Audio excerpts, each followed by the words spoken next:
A very good morning, dear children. Today we are going to learn about modals. Children, what are modals?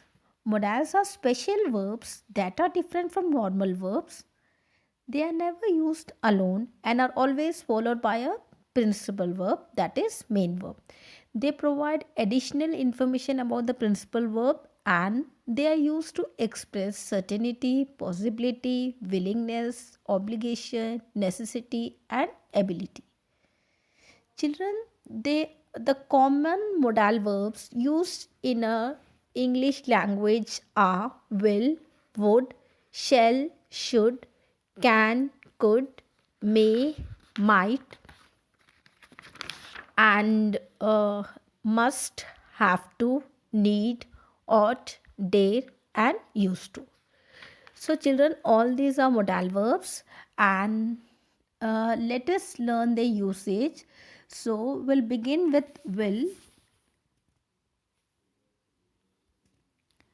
Children, will is used to express simple future when it is used with second person or third person, like you, he, she, it, and they.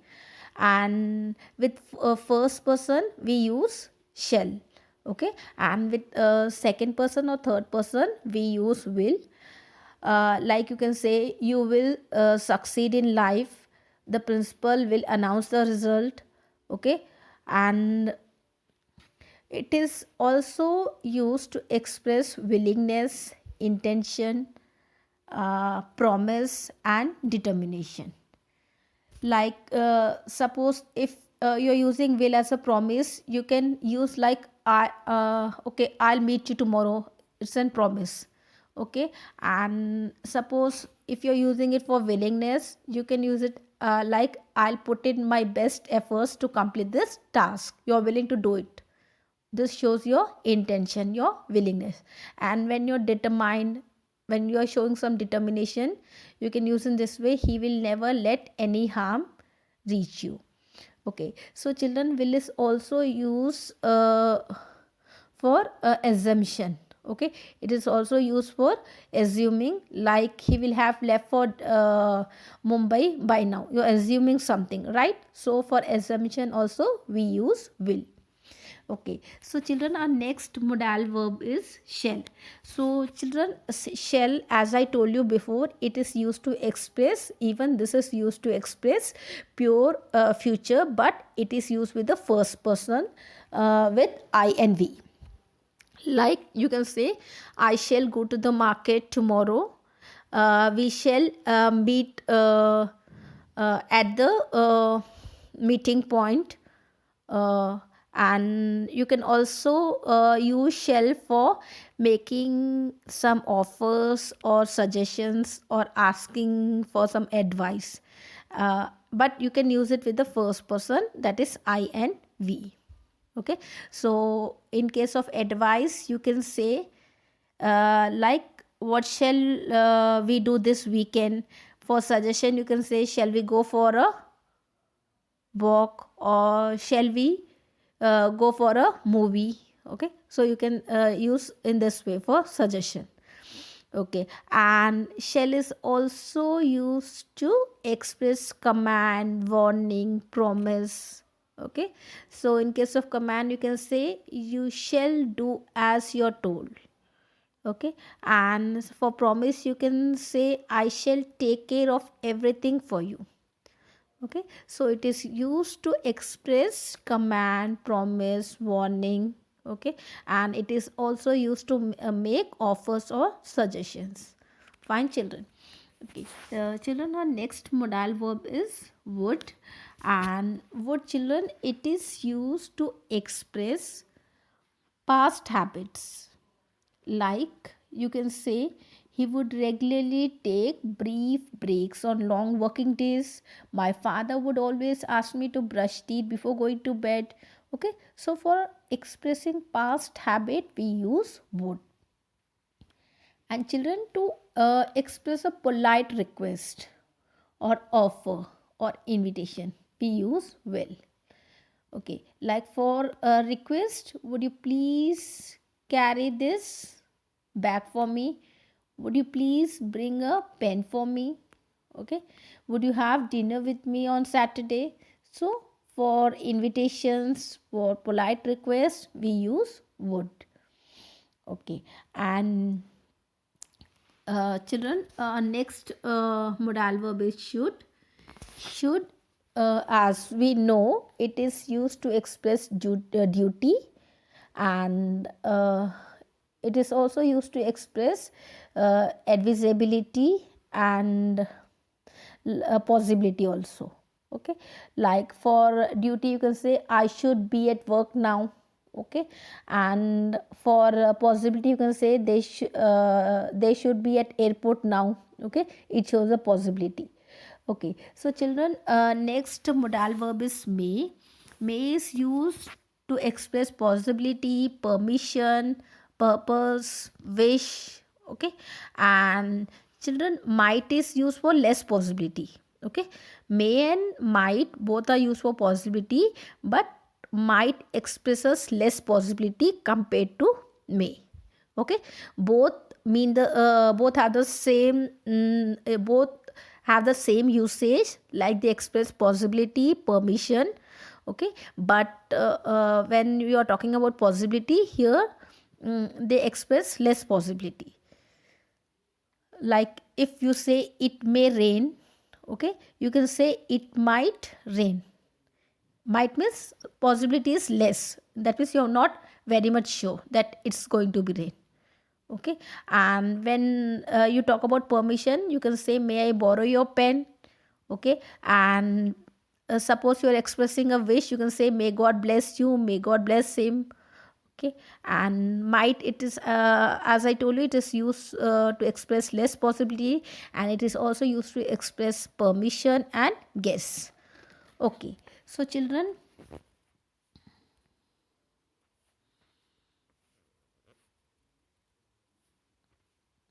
let us move to our next modal, that is can. Okay, so when is can used, children? Can is used to express permission, possibility, and also ability. Ability that uh, you can do it, right? So for permission, you can say, can I use your pen? For possibility, you can say, anyone can make mistakes. Okay, and for ability, you can say, he can stay without water for an entire day. Okay.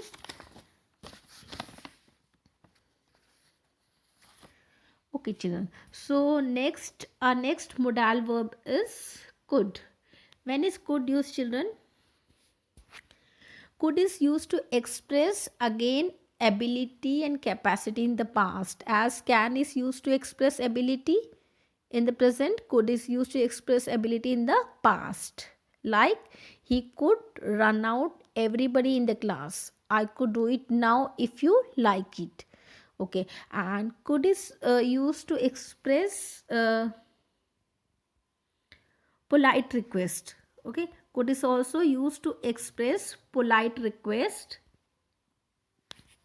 like could I borrow your pen please. Okay, to express a polite request we use could. Okay, and next modal verb is must. Children, you know, must expresses like obligation or duty, and it also expresses necessity, compulsion, and it is also used to express advice, and it is also used to express assumption or conclusion. Okay, like children, for obligation and duty we mostly use must, and we use in our daily language.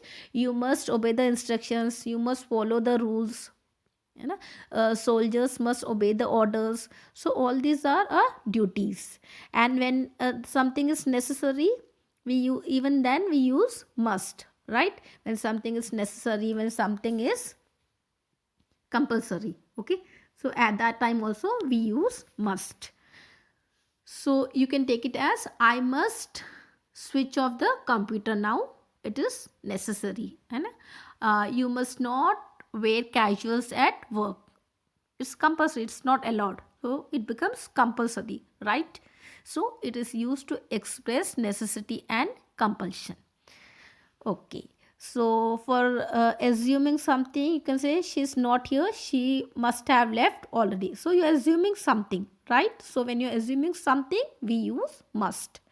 And children, our next modal verb is have to. Have to also expresses necessity, same in the sense of must. Okay, how we use must to express necessity, in the same way have to is also used. Okay, like I have to leave early tonight. Children, our next modal verb is need. Okay, so when do we use need, children? Chiefly, children, need is used to show absence of necessity or compulsion. Children, need, when you're using it in a positive way, it shows that something is very necessary. But when you're using it in negative way, it shows that something is not very compulsory, it's not very important. Okay, when you're using it in a negative way, suppose for negative way you can take, you need not worry about the granny. Okay, that is not very important, it's not necessary, I'll take care of everything, you need not worry about the granny. So that is not very important to worry about granny, because someone is taking care of her. Okay, so when something is not very necessary, we use it in a negative way, and in a positive way when something is very important, right? So for example, you can say, need I wait for him?